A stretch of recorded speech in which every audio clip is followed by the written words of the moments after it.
La semaine dernière, je suis parti en voyage en Espagne. C'était un rêve que j'avais depuis de nombreuses années. Depuis que je suis petit, j'ai entendu parler de l'Espagne, de ses villes historiques, de son soleil, de ses plats savoureux et de sa musique entraînante. J'avais toujours voulu marcher dans les rues de Madrid, admirer l'architecture de Barcelone, goûter la vraie paella à Valence et entendre le flamenco à Séville. Et maintenant, ce rêve devenait réalité. Avant de partir, je me suis bien préparé. J'ai consulté de nombreux blogs de voyageurs, regardé des vidéos, lu des guides touristiques et même posé des questions sur des forums. Je voulais que chaque jour soit bien rempli, mais aussi garder du temps pour la détente. J'ai acheté un petit carnet pour y écrire chaque jour mes impressions.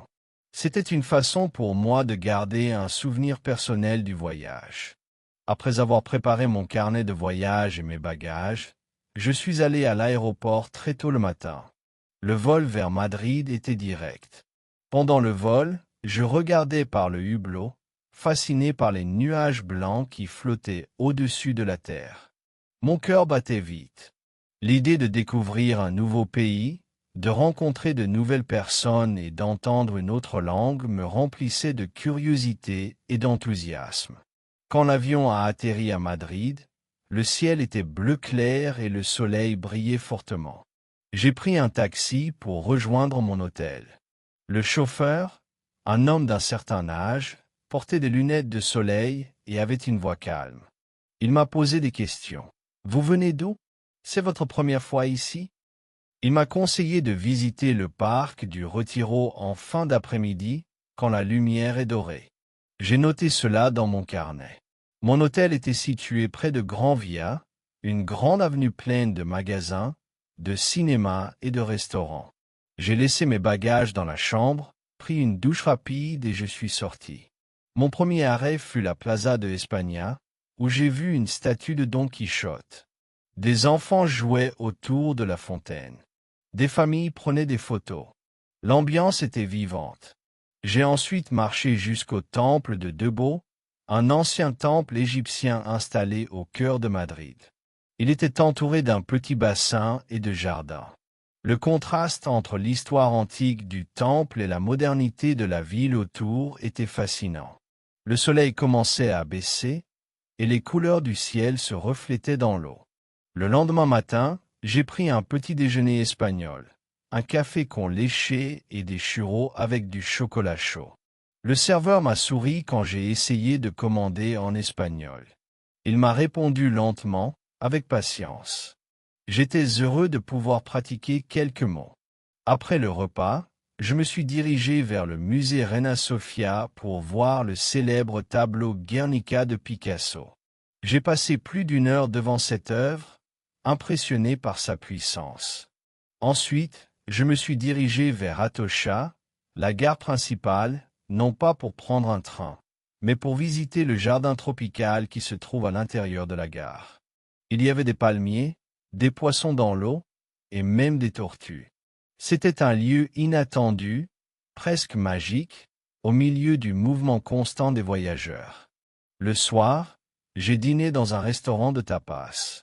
J'ai goûté plusieurs petites portions, tortillas de patata, croquetas, olives marinées et pain avec tomates. À côté de moi, une famille espagnole riait aux éclats. Leur joie était communicative. J'ai écrit dans mon carnet. L'Espagne n'est pas seulement belle, elle est joyeuse. Le troisième jour, je suis monté dans un train direction Barcelone. Le train était propre, rapide et confortable. J'avais une place près de la fenêtre. En regardant le paysage défiler, je voyais des collines, des champs d'oliviers, et de temps en temps des petits villages avec des maisons aux toits rouges. À mon arrivée à Barcelone, j'ai tout de suite ressenti l'ambiance différente. L'air était plus doux, la lumière plus dorée, les bâtiments plus artistiques. Je me suis dirigé vers mon auberge, située non loin de la place de Catalogne. Après une courte pause, je suis parti à la découverte du quartier gothique. Les ruelles étroites, les murs en pierre, les petits balcons en fer forgé, tout respirait l'histoire. Je me suis arrêté devant la cathédrale de Barcelone.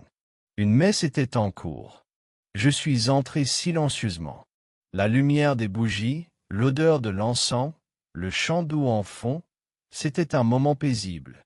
En sortant, je me suis offert un sandwich au jambon serrano et une boisson fraîche. Dans l'après-midi, j'ai visité la Casa Batlló. Ce bâtiment conçu par Gaudí semblait sorti d'un rêve. Ses courbes, ses couleurs, ses fenêtres en forme de vagues m'ont fasciné. Le guide audio racontait des détails sur la vie de Gaudí, son amour pour la nature, son style unique. J'ai noté, ici, l'architecture raconte une histoire. Le lendemain, je me suis rendu à la Sagrada Familia. Ce monument est incroyable. L'extérieur est impressionnant, mais l'intérieur l'est encore plus. La lumière entre à travers les vitraux colorés et crée une ambiance magique. Ensuite, j'ai marché jusqu'au parc Güell. Là encore, j'ai été surpris par l'imagination de Gaudí. Les mosaïques, les bancs en forme de vagues, les escaliers, tout semblait venir d'un conte de fées. Pendant mes jours à Barcelone, j'ai aussi visité le marché de la Boqueria. J'y ai goûté des fruits tropicaux, des jus frais et des fromages locaux. Je me suis arrêté dans un petit bar pour prendre une tapa et discuter avec le barman. Il m'a conseillé d'aller à Montjuïc pour voir le coucher du soleil. J'y suis monté en téléphérique. La vue sur la mer et sur la ville était spectaculaire. Après Barcelone, direction Valence. J'ai loué un vélo pour parcourir les anciennes rivières transformées en parc. J'ai visité la Cité des Arts et des Sciences, un complexe futuriste avec un musée interactif, un planétarium et un immense aquarium. J'y ai vu des dauphins, des requins et des centaines d'espèces marines. À la plage de la Malvarosa, j'ai nagé dans l'eau tiède. J'ai marché pieds nus sur le sable chaud, mangé une glace artisanale et observé les familles qui profitaient du soleil. Le soir, j'ai mangé la fameuse paella valencienne dans un restaurant au bord de la mer. Le goût du riz, des légumes et du lapin était exceptionnel. Enfin, j'ai terminé mon voyage à Séville. Cette ville andalouse est une merveille. L'Alcazar, la cathédrale, la Giralda, le quartier Santa Cruz, tout est beauté et histoire. J'ai assisté à un spectacle de flamenco dans un tableau authentique.